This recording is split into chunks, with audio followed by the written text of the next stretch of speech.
अगर हम अपने शरीर और शरीर संबंधियों के ही प्यार में मगन रहे तो मृत्यु की तैयारी नहीं हो सकती।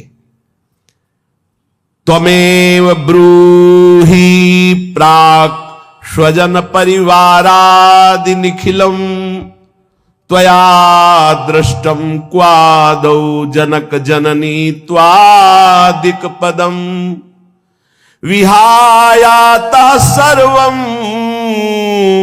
भज हरि मदो वांछसि पदम यदि त्वां वायाम्यै सभयमसि दंडैरै मनः। तू क्या पहली बार किसी परिवार में आया है? अरे लाखों बार तेरे परिवार हुए हैं। तुम्हें ब्रूहि प्राक्, क्या तू ये जान रहा है पहली बार ये स्त्री पुत्र परिवार मिले हैं?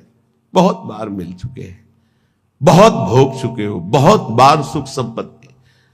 एक राजस्व यज्ञ में चीटा एक छोटा सा दाना अन्न का लिए लंगड़ाता हुआ जा रहा था। उसकी एक टांग टूटी हुई, 3 टांगों से। अर्जुन जी ने कहा राजस्व यज्ञ में सब निहाल हो रहे हैं, प्रभु इस चीटे को भी निहाल कर दो, कभी इसको भी तो सुख दो। तो भगवान श्री कृष्णचंद्र जी ने कहा 14 बार ये इंद्र बन चुका है, जो आज 3 टांगों से लड़खड़ाता हुआ छोटा सा दाना अन्न का लेकर बड़े भार से चल रहा है, वो 14 बार देवराज इंद्र हो चुका है सृष्टि में। तो इसका मतलब है हम तुम भी ये सब भोग चुके हैं। तो कह रहे त्वमेव ब्रूहि प्राक्, तुम्हें क्या पता है कि तुम दिन स्वजनों को अभी मान रहे हो, कुछ दिन बाद जानोगे भी नहीं इनको। जैसे पीछे के स्वजनों को नहीं जानते हो, छोड़कर चले आए हो, ऐसे इनको भी छोड़कर चले जाओगे। इनमें से कितने तुम्हारे साथ रहेंगे? कौन कौन तुम्हारे साथ रहेगा? कोई साथ नहीं रहेगा। यहां कहा जाता है ना कि भाई पति पत्नी का तो 7 जन्म का संबंध होता है, नहीं कहते नहीं कि 7 जन्म का संबंध होता, 7 जन्म। अगले मिनट का संबंध का पता नहीं, 7 जन्म का संबंध। तो वहां से गारंटी लिखा के लाए 7 जन्म तक एक ही साथ रहेंगे, ऐसा नहीं है। प्रबल आसक्ति दोनों में हुई, मरते समय दोनों का चिंतन हुआ, तो अगला जन्म किस योनि में होगा उसका पता नहीं है, पर वो आसक्ति के कारण आसपास ही होंगे, पति पत्नी होंगे ऐसा बात नहीं। एक महात्म्य में उदाहरण में दिया गया था कि जिसके माता पिता के यहां भक्ति होती थी, तो बचपन से भक्ति के संस्कार उस लड़की के थे। उसका ऐसी जगह ब्याह हुआ जहां बिल्कुल भक्ति शून्य घर था। अब वो अपनी आराधना में बैठी थी तो पति उसे बहुत विक्षेप देता, बहुत पति को, वो धर्मात्मा थी, प्राणों से भी अधिक प्यार करती। प्यार का बहुत बड़ा प्रभाव होता है। बहुत दिनों के बाद उसने कहा कि मैं हार गया, तुम्हारा विरोध करते करते तुम जीत गए, आज से मैं वही करूंगा जो तुम कहोगी। बोले हमारे गुरुजी आते हैं, उनसे दीक्षा ले लो, जितना गुरुदेव कहें उतना भजन करो, यही मेरी इच्छा है। मेरी आज तक मैंने कोई आपसे इच्छा प्रकट नहीं की, आप विरोध करते रहे, मैं सहती रही। तो दीक्षा देने के लिए पार्श्व में अगर कोई पावन नदी होती है तो कहा जाता है जाओ यमुना स्नान कराओ, गंगा स्नान कराओ। तो अपना धोती लोटा लेकर के गंगा स्नान के लिए जा रहे थे तो 2-4 मित्र मिले, कहाँ जा रहे हो? बोले हो पत्नी ने कहा है दीक्षा लेना। अरे कहाँ तुम फंस रहे हो, वो ज्यादा बताएंगे कि ये प्याज लहसुन नहीं खाना, ये नहीं करना। अरे वो वापस आ गया, बोले नहीं लेंगे दीक्षा।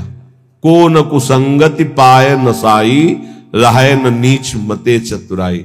उनका आप तो कह रहे थे आज से मैं वही करूंगा जो आप कहोगी, तो आज कैसे बदल गए? बोले हमारे दोस्त मित्र लोग मिल गए। तो उनका इसका मतलब मुझे मित्र अपना नहीं माना, मैं पूरा जीवन आपकी सेवकाई में समर्पित कर रही हूं, तो क्या मैं आपका अहित कर रही हूं? वो नहीं माना। कुछ समय बाद दोनों का शरीर छूटा। पत्नी बहुत हृदय से प्यार करती थी अपने पति को और वो उद्दंड स्वभाव के थे। वो राजा की राजकुमारी हुई और वो राजा के यहां नवीन शावक हाथी के बच्चे के रूप में प्रकट हुए। अब पशु योनि में होते हुए भी पत्नी के भजन के प्रभाव से उसको ये दृष्टि प्राप्त थी कि ये मेरी पूर्व में पत्नी थी। तो जब राजकुमारी वहां छोटे से आती तो शावक से प्रेम करती, स्वाभाविक। जैसे ही वो शावक नवकिशोर हुआ और राजकुमारी नवकिशोर हुई तो स्वयंवर रचना हुई और नव शावक हाथियों की श्रृंगार करके ऐसे लाइन पंक्ति सजाई गई थी शोभा के लिए। तो जे राजकुमारी नजदीक से घुटने टेक दिए और आंसू बहाते हुए नजदीक गई। ऐसे कहा था कि गुरुदेव से दीक्षा ले लो, आपने नहीं माना। आपके कारण मेरी सदगति रुकी है, मैं आपसे प्यार करती हूं, आपको लेके जाऊंगी, इसलिए मेरा पुनर्जन्म हुआ है राजकुमारी के रूप में। तुम इसलिए रो रहे हो ना कि मैं अब चली जाऊंगी, नहीं, मैं जयमाला तुम्हारे ही गले में डालूंगी, तुम निश्चिंत हो जाओ।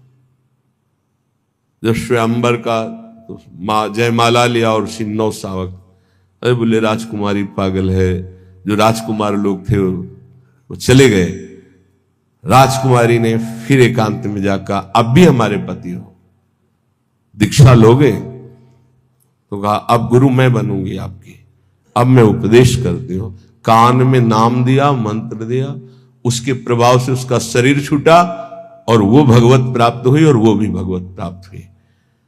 अगर दोनों भगवत मार्ग के पथिक हो तो भगवान के समीप एक ही साथ जाकर के अपने स्वरूप में रह सकते हैं। ऐसा नहीं कि तुम्हारे कहने से हो जाएगा कि 7 जन्म तक हम, कोई किसी का नहीं, मिनट में सब अलग अलग। तुम्हें ब्रूहि प्राक, ए भाई तुम क्या जानते हो कि तुम्हारे कितने परिवार छूट गए हैं, उनकी याद भी नहीं है। तो इस जन्म के परिवार की तुम क्या याद करोगे? जितने दिन हो केवल उतने दिन तुम्हारा मोह जाल तुम्हें जकड़े हुए है। देख तेरे सामने तेरे बूढ़े जन गए ना, तेरे को भी ऐसे ही जाना होगा। वो नहीं रहे तो तू कैसे रह सकता है? विचार कर, विचार कर। त्वया दृष्टम क्वादौ जनक जननी त्वादिक पदम, तो विहाय आता सर्वम भज हरिमदो वांछसि पदम। इसलिए मेरी बात मान जा, समस्त रागों का त्याग करके हरि चरणारविंद का भजन कर ले तो परम पद की प्राप्ति हो जाएगी। नरदेह मिदम बहु साधनाकम यदवाप्य सनिद्रह दम्बकः पशुदेह गेह वन स्थितिकम प्रतिपद्य करिष्यस किम भजनम। ए मूर्ख, तो इस मनुष्य शरीर को प्राप्त करके चाहे जितना धन कमा ले, चाहे जितना भोग भोग ले, यहां से खाली हाथ जाएगा।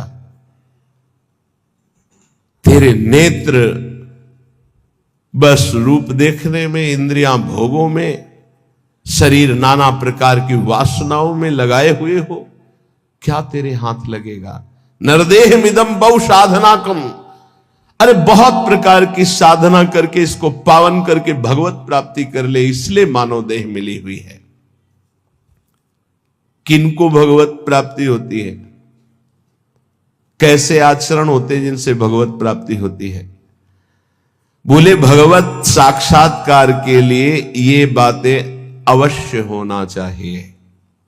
पहला गुरु चरण आश्रय, दूसरा गुरु मंत्र नाम का अनुष्ठान, तीसरा गुरु की आज्ञा के अंतर्गत साधु सेवा, चौथा भजन में प्रतिदिन उत्साह बढ़ाना और दुखों को धैर्यपूर्वक सहना। मंत्रानुष्ठान, नामानुष्ठान, संत सेवा, उत्साह, धैर्य, ये गुरुदेव के शासन में रहकर पक्का भगवत साक्षात्कार हो जाएगा यदि गुरुदेव के शासन में रहकर अहंकार न करे तो। अगर गुरुदेव का शासन न स्वीकार करे तो ये साधन करते हुए अहम पुष्ट हो जाएगा और किसी न किसी महापुरुष का अपराध बन जाएगा, जिससे आपका भजन निष्फल हो जाएगा, भगवत साक्षात्कार नहीं हो पाएगा। इसलिए मंत्रानुष्ठान, नाम जप का अनुष्ठान, गुरु सेवा, संत सेवा, उत्साह, धैर्य, ये सब गुरु अनुशासन में करे, गुरु आज्ञा आज संत सेवा का भाव है, आपकी अनुमति हो, आज्ञा हो। आज ये अनुष्ठान, आज ये हर बात, अब जो ही कहां करें हम सोई, आयुष लिए चले निज दासी। पहला। दूसरा, हर समय विचार करते रहो कि यहां कभी भी श्वास रुक सकती है, इसलिए मुझे यहां किसी से प्रेम ना होने पावे। ये बहुत सावधानी की बात है। मुझे यहां किसी से प्रेम ना होने पावे, नहीं उसके लिए मुझे लौटना पड़ेगा। जैसे हिरन से प्रेम हुआ तो आना पड़ा ना हिरन रूप में। यहां मुझसे किसी से द्वेष ना होने पावे। दो बातें देखनी। यहां प्रेम का तात्पर्य राग है और द्वेष। अगर ये दो हुए तो फिर आना पड़ेगा। लेना और देना, तो बाजार बंद नहीं होगी। न लेना न देना, मगन रहना। कबीरा खड़ा बाजार में, सबसे पूछत खैर, ना काहू से दोस्ती और ना काहू से बैर, समान भाव। तीसरा, ये भगवत प्राप्ति के लिए अत्यंत अनिवार्य है। पहला है गुरु प्रदत्त मंत्र, गुरु आज्ञा से ही संत सेवा, मंत्रानुष्ठान, नाम जप अनुष्ठान, उत्साह और धैर्य। सावधानी ये कि कहीं अहंकार ना आ जाए, कहीं किसी संत का भूलकर अपराध न बन जाए। ये दूसरा, संसार में सदा रहना नहीं है, कभी भी कोई भी श्वास हमारी आखिरी हो सकती है, इसलिए हमें यहां किसी से प्रेम नहीं करना, क्योंकि हमें जाना है यहां। ना किसी से द्वेष करना है, सबसे भगवत भाव से। तीसरा, हमें प्रभु की प्रगट सेवा करके मानसिक सेवा में प्रवेश पाना है। मानसिक सेवा सब सेवाओं में महान सेवा होती है, पर वो बिना शरीर से प्रगट सेवा किए मानसिक सेवा की सिद्धि नहीं हो सकती। मानसिक सेवा से भगवत प्राप्ति बहुत जल्दी होती है, पर मानसिक सेवा प्रगट सेवा से होती है। चौथा, सब साधनों में सर्वश्रेष्ठ साधन और साध्य नाम पाया गया है। नाम, जो चलते फिरते, उठते बैठते, खाते पीते हर समय नाम जप करता रहता है, 24 घंटे चेतना जब है तब नाम चल रहा है। ये नाम जप का अभ्यास अंत समय के लिए किया जाता है कि जब हमारा आखिरी समय हो तो नाम जब हमारे हृदय में गूंज रहा हो। जीवन भर आप अभ्यास करो, अंतिम समय भगवान तुम्हारा अभ्यास बन जाएंगे, अंतिम समय भगवान स्मरण बन जाएंगे। ये बड़ा आनंद का विषय होता है जब कोई भयावह परिस्थिति आती, कष्टपूर्ण, और उस समय जब देखो कि मंत्र नाम चल रहा है, प्रिया जो मुस्कुरा रहे, बड़ा शीतल हृदय रहता है। ठीक है, बिल्कुल ठीक है, कनेक्शन सही है। उस समय हाय हाय मच जाए, प्रभु को भूल गए, संकट परिस्थिति, विपत्ति परिस्थिति आई या कोई भयानक परिस्थिति, फिर तो गड़बड़ है। ये अभ्यास भजन का 24 घंटे किस लिए किया जाता? अंतिम समय के लिए। अंतिम समय निकल जाए, राधा कृष्ण हरि, बात बन गई। जब कोई जीवन भर अभ्यास करता है, ध्यान से सुनना, तो अंतिम समय उसका स्मरण भगवान बनते हैं।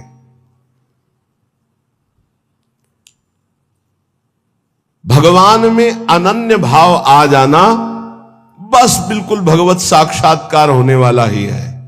ये अंदर की बात है, जबान की नहीं है। अंदर से अनन्यता केवल अपने आराध्य देव की अब दर्शन होने वाले ही है। शरणागति का मर्म है पूर्ण आत्मसमर्पण। ये आत्मसमर्पण बिना गुरुदेव के नहीं होता। आत्मसमर्पण करना भी हमको नहीं आता, वो गुरुदेव की कृपा से ही होता है। प्रभु प्रेम के सब साधन एक तरफ और आत्मसमर्पण एक तरफ। जीव ही आत्मसमर्पण दृढ़ होता है, तेव ही उपासक के नेत्रों के सामने युगल सरकार झलकने लगते हैं। इसलिए हर समय नाम जप, भगवद आश्रय और ये विचार कि श्वासों भर या जियब की करे प्रतीति न कोई, ना जाने फिर श्वास को आवन होए न होए। राधा राधा राधा, अगर हमारी यही आखिरी श्वास है तो हमारा काम बन गया। आखिरी श्वास किसे कहते हैं समझना। जैसे हम बोले राधा, अब हम बोलने लायक नहीं रहे, 4 दिन जिए तो ये हमारी आखिरी श्वास मानी जाएगी, क्योंकि 4 दिन हम मूर्छित पड़े रहे, हमारे द्वारा कोई सत्कर्म या असत्कर्म नहीं बना, आखिरी शब्द था राधा, तो उस विधान के अनुसार उसका आखिरी शब्द उसका परम कल्याण कर देगा। श्वासों भर या जियन की करे प्रतीति न कोए, एक श्वास और जीऊंगा इसका विश्वास नहीं है। ना जाने फिर श्वास को आवन होए न होए, इसलिए वर्तमान की श्वास में राधा राधा। परिजन भाई बापू देखे देखत नित मरत, अमर मोह बस आप याते अचरज कवन बड़। तुम देख रहे हो सब जा रहे हैं, क्या तुम नहीं जाओगे? तो हर श्वास को सार्थक क्यों नहीं कर रहे हो? सोई निषिद्ध अरु त्याज्य सो जाते बिसरे नाम, वही निषिद्ध है, वही त्याज्य है, वही दुश्मन है जिसके संग से नाम भूल जाए। त्याग सूत्र यह राख मन विधि जपिबो हरि नाम, सबसे बड़ी विधि है नाम निरंतर चल रहा है। सबसे बड़ा निषेध है जिस व्यक्ति वस्तु स्थान के संग से नाम छूटे उसको त्याग दो, उसका संग मत करो। जाके संग को मति मति उपजय करत भजन में भंग, तजोरे मन हरि विमुखन को संग।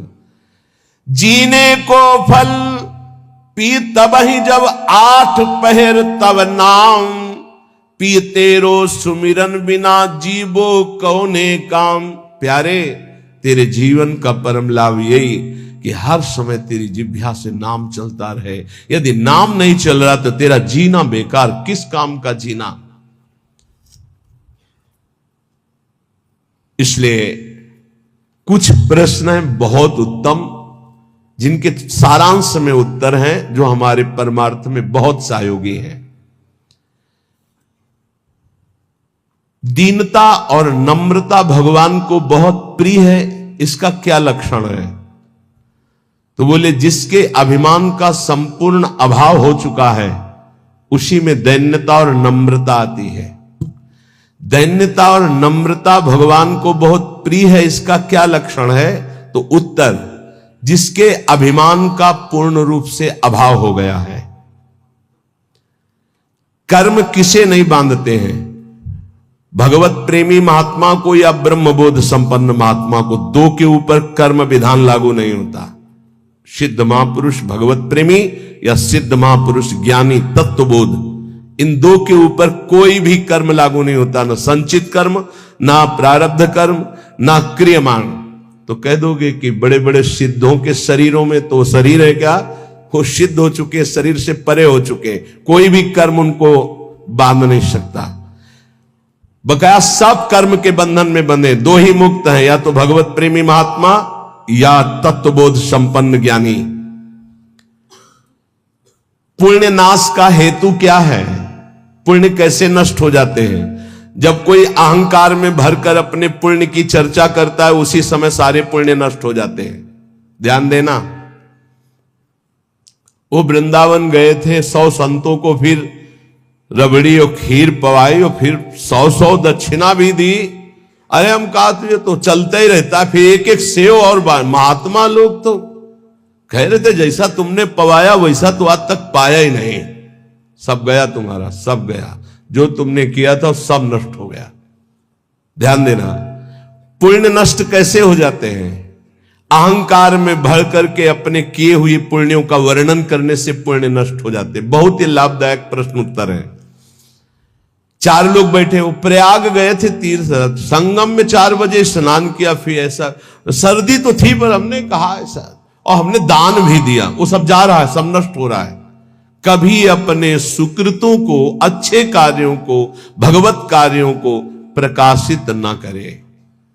पता नहीं लोगों के दिमाग में क्या भरा रहता है। अपने पुण्यों की गाथा अपने मुंह से अहंकार भर के जो करोगे वो सब नष्ट हो जाएगा। ध्यान देना, पुण्य क्षीण कैसे होते हैं? गुणों का अभिमान करके, गर्व करके पुण्यों का वर्णन करने से पुण्य क्षीण हो जाते हैं। गर्व करके अपने तपस्या, अपने सुकृतों का वर्णन करने से तत्काल वो सब नष्ट हो जाते हैं। महाभारत में प्रसंग है महाराज ययाति के भ्रष्ट होने का। केवल गर्व करके बोल दिया ऐसा ऋषि न पीछे कोई हुआ है ना आगे ऐसा होगा, तत्काल खोपड़ी के बल स्वर्ग से नीचे ढकेल दिए गए। सब ऋषियों का अपमान करने के कारण, गर्व भरे सुकृत वचन बोलने के कारण तुम्हारे पूरे पुण्य खत्म हो चुके, सब नष्ट हो गए। पुण्य क्षीण कैसे होते हैं? अभिमान भरकर अपने पुण्यों की चर्चा करने से। बहुत संभलना, लुटेरे बहुत हैं। आप गए थे, अच्छा लगा होगा वृंदावन में, क्या क्या जैसे ठाकुर जी रखे वैसे चले। नहीं, सत्संग किए होगे, भजन साधन कुछ, क्या सत्संग भजन साधन, ठाकुर जी जैसे। बस किसी को अपनी थैली मत पकड़ाओ, नहीं सब खत्म कर देगा वो। हाँ वो गए थे फिर ऐसा फिर वैसा, नहीं चुप शांत, क्या ऐसे। जैसे हम अपनी असत गलतियों को कभी प्रकाशित नहीं किए, तो सत बातों को क्यों प्रकाशित करें? ये तो अच्छी बात है, इसको छुपाओ। असत बातों को प्रकाशित करो। मेरे जैसा नीच कैसे, ऐसा ऐसा हमसे हो गया। हिम्मत हो तो बोलो, बोलने की हिम्मत नहीं होगी क्योंकि दुर्गति होनी है। जो पुण्य बचे उनको बोल बोल कर खत्म कर